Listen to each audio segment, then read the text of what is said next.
Hello दोस्तों, आपका स्वागत है एनिमे माइंड में। तो दोस्तों, एनिमे की ये दुनिया किसी के सपनों से बनी हुई है तो किसी के ख्यालों से। ये दुनिया इतनी अमेजिंग है ना कि एक बार आपने यहाँ पर एंट्री ले ली तो आपका माइंड यहाँ से बाहर जाने की सोचेगा भी नहीं। ये दुनिया टीनेजर्स या फिर कह लो ओटाकुस के लिए तो जन्नत है यार। तो आज हम one of the most favourite anime Naruto के बारे में यूनिक फैक्ट्स जानने वाले हैं। कुछ ऐसे अमेजिंग फैक्ट्स जो आपको पता नहीं होंगे। तो चलिए नारुतो के उन टॉप 20 फैक्ट्स को देखते हैं। Fact number 1। तो दोस्तों, नारुतो के ऑथर किशिमोटो ने नारुतो के ओजी मांगा में सासुके को ऐड नहीं किया था। किशिमोटो के हिसाब से ये सीरीज बेसिकली बस नारुतो पर ही फोकस करने वाली थी। आगे जाकर किशिमोटो के एडिटर ने उन्हें नारुतो को एक हीरो जैसा राइवल देने की सलाह दी, जिसके बाद ही एकदम डैशिंग कैरेक्टर सासुके का जन्म हुआ।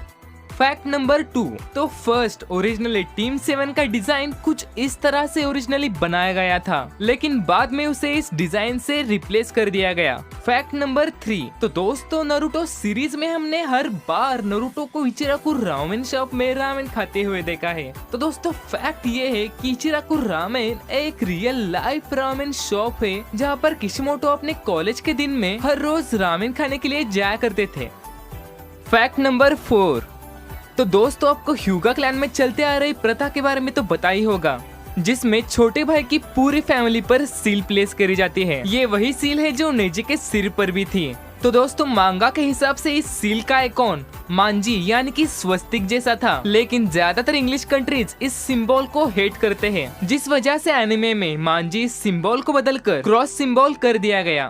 तो दोस्तों, अब देखते हैं फैक्ट नंबर 5, जो कि काफी यूनिक फैक्ट है। तो दोस्तों, किशिमोटो ने नारुतो के स्टार्टिंग में ही सोचा था कि ये सीरीज बस नारुतो पर ही फोकस करेगी, जिस वजह से ही किशिमोटो ने नारुतो के पेरेंट्स के बारे में कुछ भी डिटेल्स नहीं दी थी। लेकिन कहानी में ट्विस्ट तब आया जब किशिमोटो खुद एक बाप बने। एक बाप बनने के बाद किशिमोटो को एहसास हुआ कि नारुतो का अपने पेरेंट्स से मिलना कितना जरूरी है, और उन्होंने अपना एकदम शातिर दिमाग चलाकर नारुतो को उसके पेरेंट्स से मिला ही दिया, जो देखकर मैं तो भाई रो ही पड़ा था।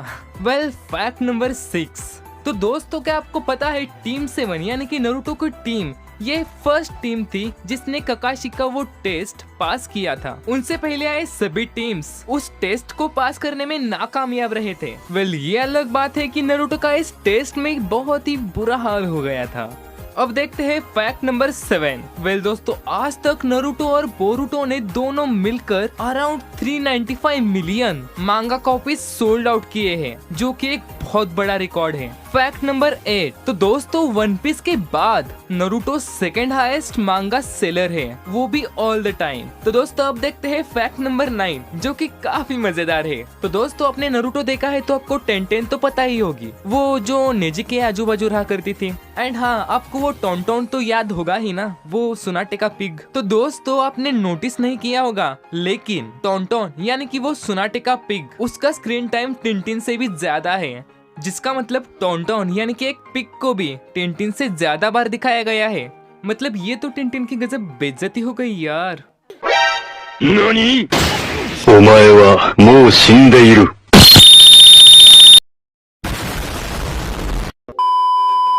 तो दोस्तों, अब देखते हैं फैक्ट नंबर 10।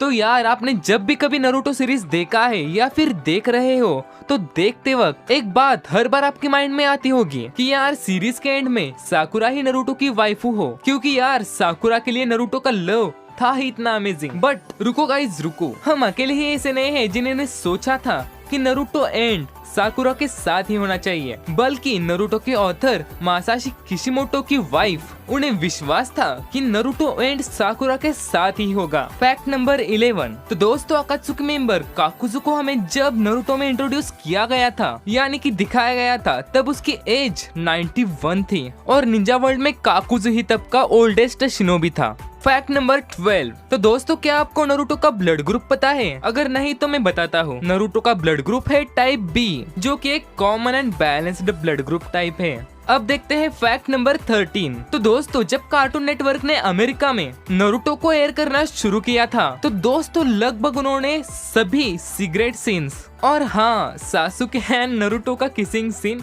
ये सेंसर्ड कर दिया था। इसी वजह से बहुत से लोगों को ये सीन मालूम भी नहीं होगा।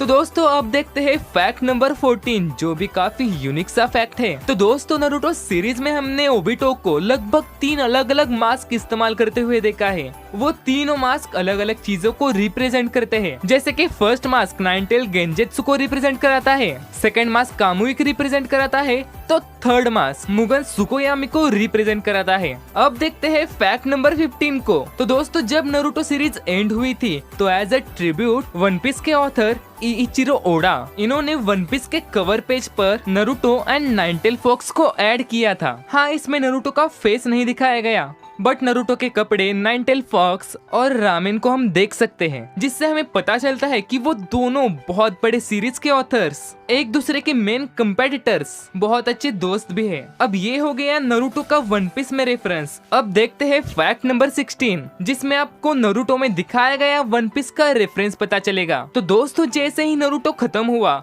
हमने एपिसोड के लास्ट में देखा था कि बोरुतो स्टैचूज पर पेंट कर देता है, तो स्टैचूज पर जॉली रॉजर दिखाकर किशिमोटो ने नारुतो में वन पीस का रेफरेंस दिया था। तो दोस्तों अब देखते हैं फैक्ट नंबर 17 को। तो नारुतो सीरीज के स्टार्टिंग में आपको याद होगा कि नारुतो अपने सिर पर गॉगल्स पहनता था, बट बहुत ही कम एपिसोड में हमें वो गॉगल्स देखने को मिले थे, जिसका रीजन था कि नारुतो के उन गॉगल्स को ड्रॉ करने के लिए बहुत ही ज्यादा टाइम लगता था। जब ये बात किशिमोटो के नोटिस में आई, तब उन्होंने नारुतो के गॉगल्स को हेडबैंड से रिप्लेस कर दिया, क्योंकि गॉगल्स के मुकाबले हेडबैंड्स ड्रॉ करना काफी आसान है। अब देखते हैं फैक्ट नंबर 18 को। तो दोस्तों नारुतो के मांगा के चैप्टर 1 में हमें एक ग्रुप दिखाया गया था जो कि नारुतो को मारने के पीछे लगा था। एंड यहाँ पर इंटरेस्टिंग बात ये है कि चोजी के डैड इस ग्रुप का हिस्सा थे। चलिए दोस्तों अब देखते हैं फैक्ट नंबर 19 को। तो दोस्तों नारुतो सीरीज में हमें जो लेजेंडरी सानियस दिखाए गए हैं, यानी कि जिराया, सुनाटे एंड उरोचिमारू, वो तीनों ही टेल जिराया गोतेत्सु मोनोगातारी इस जापानीज लोक कथा पर बेस्ड है।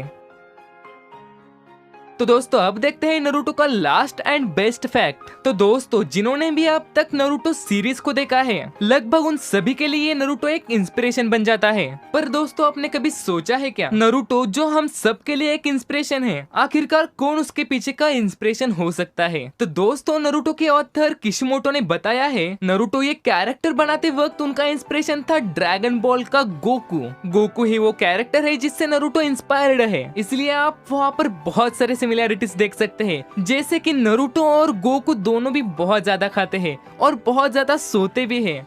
तो दोस्तों ये थे नारुतो के टॉप 20 फैक्ट्स। आपको कैसे लगे जरूर कमेंट करके बताना। This is anime mind, then give it a like because you are so kind. तो चलिए मिलते हैं कल एक न्यू वीडियो में, तब तक के लिए tata bye bye and sayonara.